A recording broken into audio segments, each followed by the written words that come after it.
Chama cha Mapinduzi CCM kimetangaza kusitisha baadhi ya matukio yanayowahusisha wajumbe wanaopiga kura za maoni. Matukio yaliyotangazwa kusitishwa na chama hicho ni ziara, semina na makongamano yanayowahusisha wajumbe wa vikao vinavyowapigia kura za maoni wagombea. Kibano hicho kinaongeza makali kwa wagombea kupitia chama hicho mara baada ya kile cha awali kilichohusisha mabadiliko ya katiba ya CCM ili kuongeza idadi ya wajumbe watakaopiga kura za maoni kwa watiania. Haya yote yanafanywa na chama hicho ikiwa zimesalia siku kadhaa tu na miezi michache kabla ya kufanyika kwa uchaguzi mkuu baadaye mwaka huu. Tayari CCM imeshatangaza ratiba ya uchukuaji na urejeshaji fomu za ubunge, udiwani na uwakilishi kuanzia Juni 28 hadi Julai 2, 2025.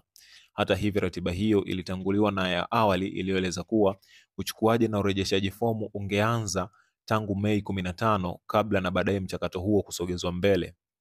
Taarifa kuhusu kibano hicho imetolewa leo Jumatatu, Juni 23, ikitiwa saini na katibu mkuu wa chama hicho Dr. Emmanuel Nchimbi, huku kwa mujibu wa Nchimbi mwenyewe kupitia taarifa hiyo, kwa kuwa chama hicho kinatarajia kuanza michakato ya ndani ya kuwateua wagombea wa nafasi za ubunge, udiwani na uwakilishi, matukio hayo yote yamesitishwa. Mchakato huo wa ndani ya CCM umesema utahusisha uchukuaji na urejeshaji wa fomu, vikao vya awamu ya kwanza vya uchujaji na uteuzi kwa ajili ya upigaji kura za maoni.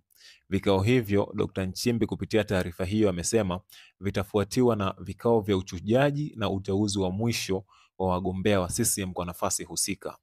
Dr. Nchimbi amelisisitiza hilo akisema mwanachama yoyote anayetarajia kugombea au wakala wake wanapaswa kuepuka kufanya vitendo vyovyote vinavyoonekana dhahiri kuwa ni kinyume cha katiba, kanuni na miongozo ya chama hicho. Amewataka viongozi, watendaji na wanachama kuendelea kusimamia maadili na nidhamu ya chama hicho wakati wote wa maandalizi ya mchakato wa ndani na utekelezaji wa shughuli za uteuzi wa wagombea kwa ajili ya uchaguzi mkuu.